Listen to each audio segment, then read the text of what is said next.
وَمَا لَنَا أَلَّا نَتَوَكَّلَ عَلَى اللَّهِ وَقَدْ هَدَانَا سُبُلَنَا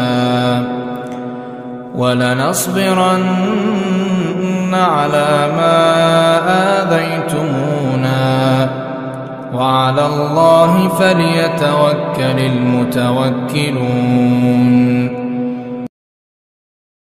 Kalau begitu, kenapa kok mereka bisa begitu dan kenapa mereka bisa begini? Itu yang kita bahas malam hari ini, mudah-mudahan waktunya cukup. Yang pertama, yaitu pendapat yang pertama yang menyatakan batal tadi, diantaranya Al-Imam Ahmad ibn Hanbal dan Al-Imam Ishaq ibn Rahwiyah. Mereka ketika menyatakan wudu itu batal karena makan daging unta, itu karena mereka melihat zahir. Zahir itu apa? Yang nampak dari hadis itu. Yang nampak dari hadis itu Nabi memerintahkan wudu. Kalau sudah diperintahkan, itu asal hukum perintah itu wajib gitu loh. Nabi merintahkan. Yang diperintahkan siapa? Umat Islam. Kalau ada Nabi memerintahkan umat Islam, itu secara hukum asalnya wajib. Logikanya gimana? Gini logikanya ini. Antum punya toko. Di toko antum itu antum punya pegawai. Suatu ketika pegawainya antum suruh, "Mas, tolong fotokopikan ini 5 lembar di sana," gitu. Ketika nanti pegawai antum tanya sama antum gitu kan, "Pak, ini perintah wajib apa sunnah?" Antum tempeleng enggak itu? Jadi kalau ada atasan ngasih perintah ke bawahan, itu pemahaman pertama yang ada di benak kita itu wajib gitu loh. Jadi yang tingkatnya lebih tinggi memberikan perintah kepada yang tingkatnya di bawah, itu yang ada di benak itu wajib.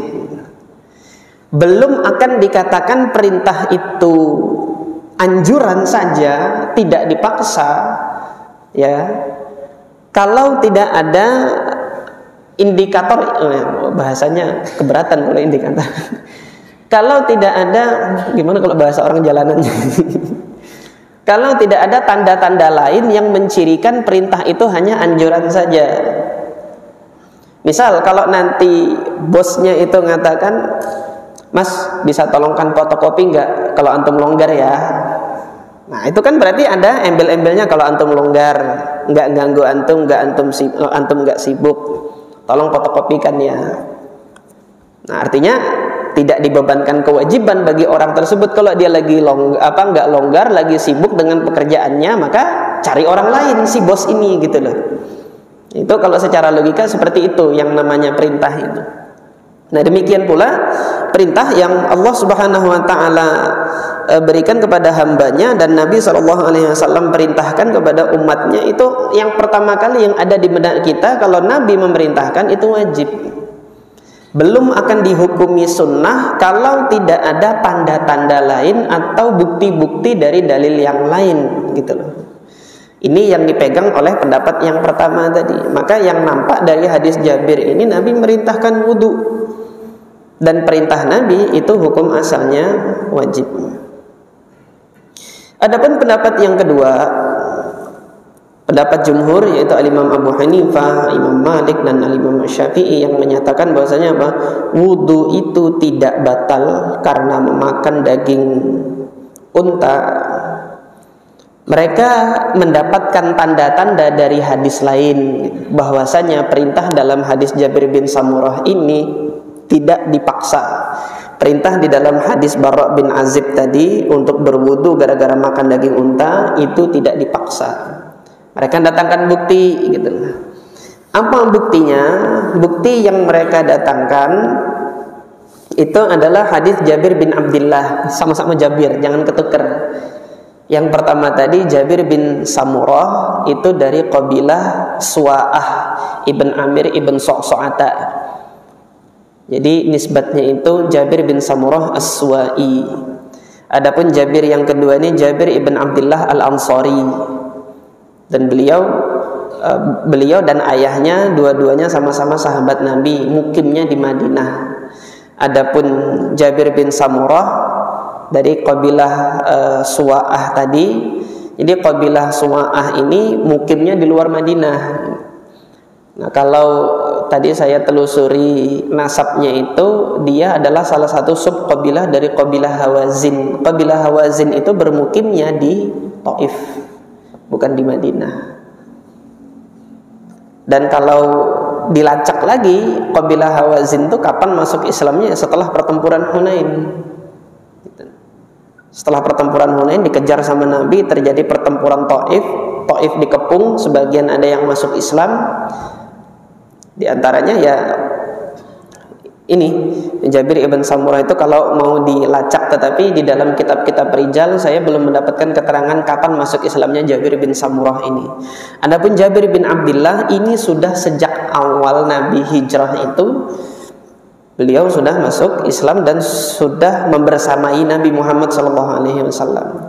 Di dalam hadis Jabir bin Abdullah mengatakan kana akhiral amrayni min Rasulillah sallallahu alaihi wasallam tarkul wudu'i mimma ghayyaratin nar. Kata Jabir bin Abdullah di sini apa? Perkara terakhir yang ditetapkan oleh Rasulullah sebelum wafatnya itu ada dua. Satu dari dua ini adalah tidak berwudu karena sebab makan apapun yang dimasak dengan api. Jadi semua yang dimasak sama api itu tidak menjadikan wudu itu batal. Ini yang disampaikan oleh Jabir bin Abdullah. Ini yang digunakan oleh jumhur ulama, mayoritas ulama tadi untuk apa? Untuk memaknai hadis Jabir bin Samurah dan hadis Barra tadi, bahwasanya perintah wudu gara-gara makan daging unta itu adalah perintah anjuran, bukan perintah wajib. Jadi seperti itu. Nah, tapi di sini oleh Al-Imam An-Nawawi rahimahullah dilemahkan argumentasi yang seperti ini. Jadi unik Imam Nawawi ini, beliau madhabnya Syafi'i, tetapi ada argumentasi yang menguatkan madhab Syafi'i, tapi beliau secara jujur ini lemah kayak gini. Beliau mengatakan wa ajabal ashabu an hadithi Jabir ibn Samurah wal Barra bi jawabaini.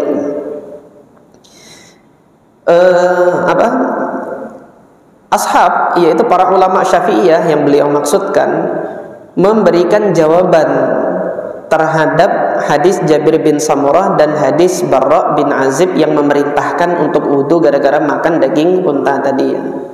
Ada dua jawaban yang diajukan oleh madhab Syafi'i. Jawaban pertama adalah apa? Ahaduhuma anna naskha bi hadithi Jabir kana akhiral amrayni. Jadi hadis Jabir bin Abdullah tadi yang mengatakan ini sudah dinasakh, bahwasanya apa? Semua makanan yang disentuh api itu enggak membatalkan wudu, termasuk unta itu tadi. Ini manasakh gitu kan kata kata ulama Syafi'iyah tadi. Artinya mengganti hukum. Nasakh itu mengganti hukum. Iya, dulu pernah diperintahkan wudu gara-gara makan daging unta. Sebelum Rasulullah wafat itu sudah diganti hukumnya. Semua yang dikenakan oleh api, artinya dimasak dengan api, dia tidak membatalkan wudu. Ini jawaban pertama. Jawaban kedua, watsani hamlul wudu'i ala ghaslil yadi wal madmadah. Memaknai wudu ini bukan wudu secara syariat, tetapi wudu secara bahasa, yaitu hanya cuci tangan dan kumur-kumur. Itu yang dimaknai oleh ulama Syafi'iyah.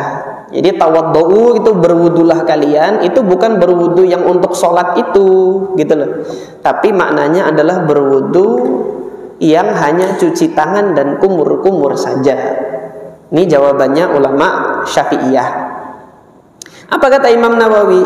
Wa hadanil jawabanil ladani ajaba bihima ashabuna dha'ifani.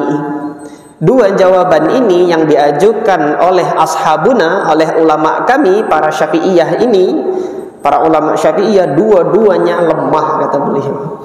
Ajib nih Imam Syafi'i, Imam Nawawi, beliau seorang Syafi'i tetapi dengan jujur mengatakan ini yang dijawab oleh para sadah Syafi'iyah terhadap hadis Jabir dan hadis Samurah ini lemah gitu.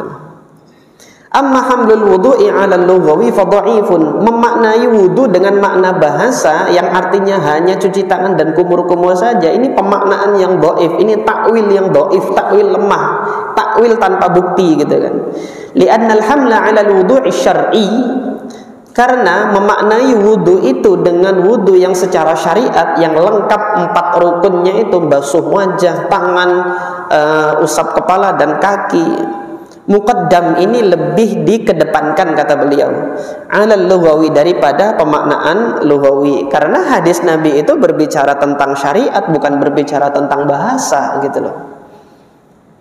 Sampai di sini nanti kaidah ini bawa juga ke hadis bid'ahnya siapa? Hadis bid'ahnya Umar bin Khattab itu, ni'mal bid'atu hadhihi. Kalau dikatakan bid'ahnya yang diucapkan oleh Umar bin Khattab itu secara bahasa, ini pemaknaan yang lemah, karena beliau sedang berbicara perkara agama, mengatakan apa? Sholat tarawih yang dikerjakan secara berjamaah gitu. Kalau itu dimaknai maksudnya Umar adalah bid'ah lughawi gitu, itu pemaknaan yang lemah, karena konteks pembicaraannya Umar bin Khattab sedang membicarakan perkara agama. Sama seperti ketika Nabi SAW dalam hadis ini sedang membicarakan perkara agama, tidak bisa dimaknai dengan makna bahasa. Ini satu jawabannya Al-Imam An-Nawawi, dhaif. Kemudian yang kedua, wa amman nasakh, adapun anggapan bahwasanya hadis Jabir bin Abdullah ini menasakh atau mengganti hukumnya hadis Jabir bin Samurah dan hadis Barra, fa dhaifun, maka lemah juga, au batil, bahkan batil. Lianna haditha tarkil wudu'i mimma massatin nar amun, karena hadis Jabir bin Abdullah yang menyatakan tidak berwudu untuk makanan yang disentuh api ini sifatnya umum. Wa haditsul wudu min lahmil ibil khas, adapun hadis yang berwudu karena sebab makan daging unta itu hadisnya khusus. Wal khasu yuqaddamu 'alal 'am, kalau ada perkara yang khusus maka lebih dikedepankan yang khusus daripada yang umum. Yang umum belum bisa menasakh sesuatu yang khusus gitu kan. Sawa'un waqa'a qablahu aw ba'dahu, sama saja hal tersebut terjadi sebelum atau sesudah, baik itu terjadi sebelum atau sesudah perkara yang dinasahkan itu, umum tidak bisa menasakh yang khusus gitu loh. Ini jawabannya Al-Imam An-Nawawi. Dalam hal ini Al-Imam An-Nawawi menyanggah pendapat mazhabnya sendiri gitu loh. Karena di awal Imam Nawawi sudah mengatakan gitu kan, bahwasanya apa? Beliau mengatakan gini, al-jadidu wal qadimu annahu yantaqidu, pendapatnya Imam Syafi'i yang lama gitu, dalam Syarah Muhadzab beliau mengatakan annahu yantaqidu, bahwasanya batal wudunya itu, wa huwa dha'ifun indal ashab, pendapat yang ini lemah menurut para ulama mazhab. Walakinnahu huwal qawiyyu awis sahihu min haitsu dalil, tapi pendapat yang menyatakan batal itu lebih kuat dalilnya, bahkan sahih benar, min haitsu dalil, secara dalil. Wa huwal ladzi a'taqidu rajhanahu, dan inilah yang saya yakini lebih kuat, lebih rajih, kata Imam Nawawi. Jadi antum kalau nanti baca kitab Majmu'nya Imam Nawawi, tidak semua pendapat mazhab Imam Asy-Syafi'i itu nanti dipegang oleh Al-Imam An-Nawawi.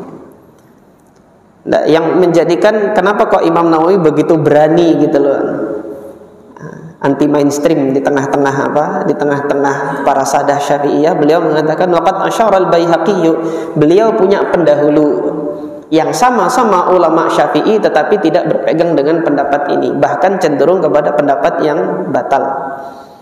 Wa qad asyara al-Baihaqi ila tarjihihi wa ikhtiyarihi wa dzabbi anhu.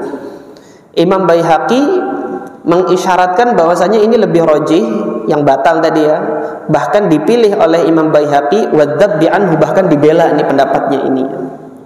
Wasatara dalilahu insyaallah. Insyaallah antum akan melihat dalilnya yang dikuatkan oleh Al-Imam Al-Baihaqi ini gitu.